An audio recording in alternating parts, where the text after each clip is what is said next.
I want to jump in so badly right now. Holy moly. The kids were just in here.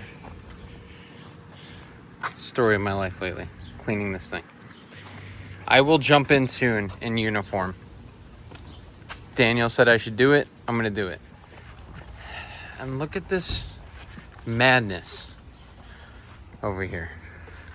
These cucumber plants completely annihilated everything.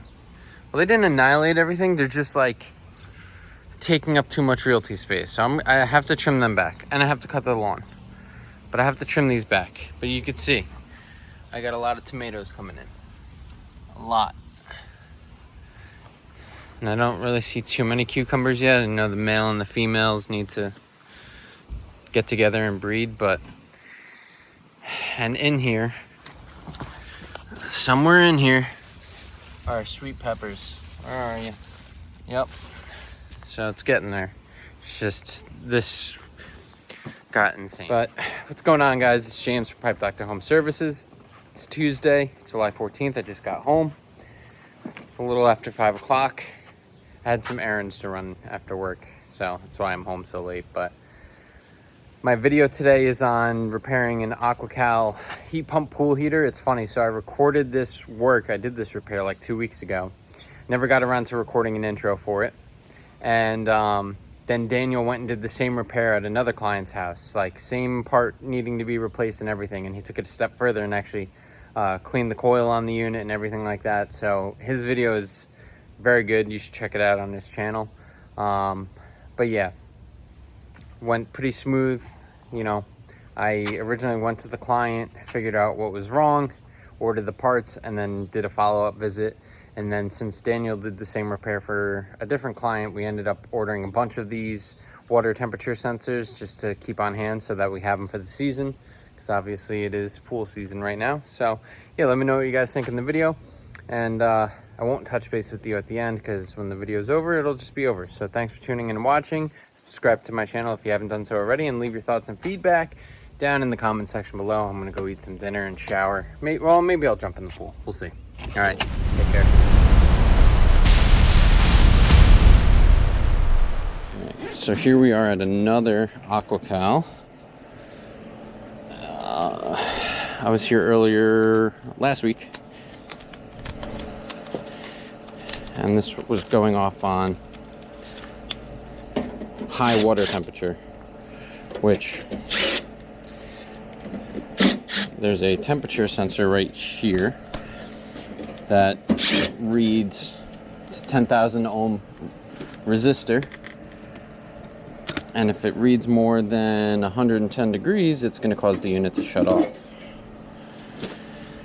Now obviously our piping here and our pool water is not 110 degrees, and I took a resistance reading on it and I had nothing. So we picked up a new water temp sensor. We're going to check the resistance on the new one just to make sure it's good, and then we'll get it swapped out. So we could see here on our new sensor out of the box, we have about 10.3. Yep, which is, yeah, 10,000 ohms. And if we look at the old resistor, the one that's still attached, we only have about 2.4. So the resistance is not there. So what we're gonna do is, first we'll just get this new one plugged in just to verify that the unit kicks on, and then we'll worry about shutting the pumps off and swapping. All right, so I turned power back on at the unit. Right now I just have the sensor plugged into the main control board, and we could see right away the condenser fan motor kicked on. There's a compressor delay for 3 minutes. So we know that once I plugged the new sensor in, the system came on and ran. Before it wasn't doing anything at all. So I'm not going to wait for the delay right now. I'm going to shut everything back off so I can get that swapped out. Yeah, okay, we're good. Not too shabby.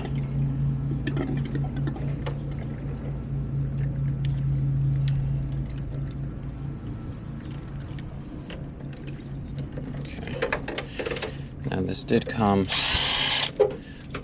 with a new clamp, so I might as well use it. It's not the same size. Oh, come on, really? Why would they do that? All right. Metric. Old clamp it is.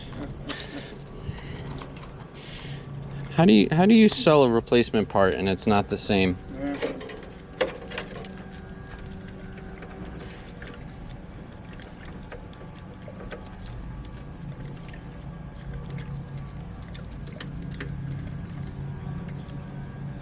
I just put a couple of clamps in. Had a leak in the hose, and I put a new fitting on it. Right. And same thing. My socket didn't fit. I had a look, and they changed it from a standard to a metric. Yeah, isn't that crazy? All right, so that should be good on there like that. We'll turn the pump back on just to make sure we don't have any leaks, and then we'll finish up with our wiring. Such an obnoxious amount of excess wire inside this unit.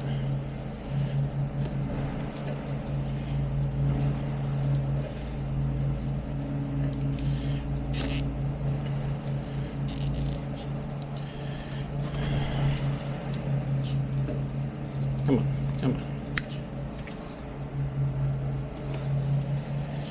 Okay. So now, turn the system back on. And alright, you can see we have just about 15 seconds left on our compressor delay. Just so you guys are aware, this is the AquaCal 145 AHD SBPB heat pump pool heater. There's our compressor. You can see we're heating. And the air coming out, being discharged from the top, is cold. You can see the pool temperature is about 80 degrees because of how hot it's been in New York. That's natural 80 degree pool temperature. And we can see our set point here is for 90 degrees. So what we're gonna do is we're gonna get this all closed up, and it's okay. It's always a little disparity. Yeah. Yeah, for all we know now, that one is the resistance. Yeah. All right. And just to go over with you guys real quick, I don't know if I mentioned it before, but I originally thought the fan relay was bad. So what I had done was I had taken the wire from the fan motor and placed it onto the contactor. And when I pushed the contactor in when I was here last week, the compressor and the fan, the condenser fan on top, both kicked on. But I later found out from Daniel that that relay is not going to receive signal to turn the fan motor on unless, you know, the board sends that signal. So all I was doing was just bypassing you know, the power from the board and sending power directly from the contactor up to the fan. So I had brought this with me just in case, but once I returned that wire from the contactor back to that fan relay and we replaced the temperature sensor, you could see that the system came on and ran. According to Daniel, that relay is there just for the system to run and defrost, which is not something that we do here in New York because, you know, we're seasonally running our pools. So yeah, I took this back off the invoice because the customer said, all right, well, if it's working, then I don't want to replace it.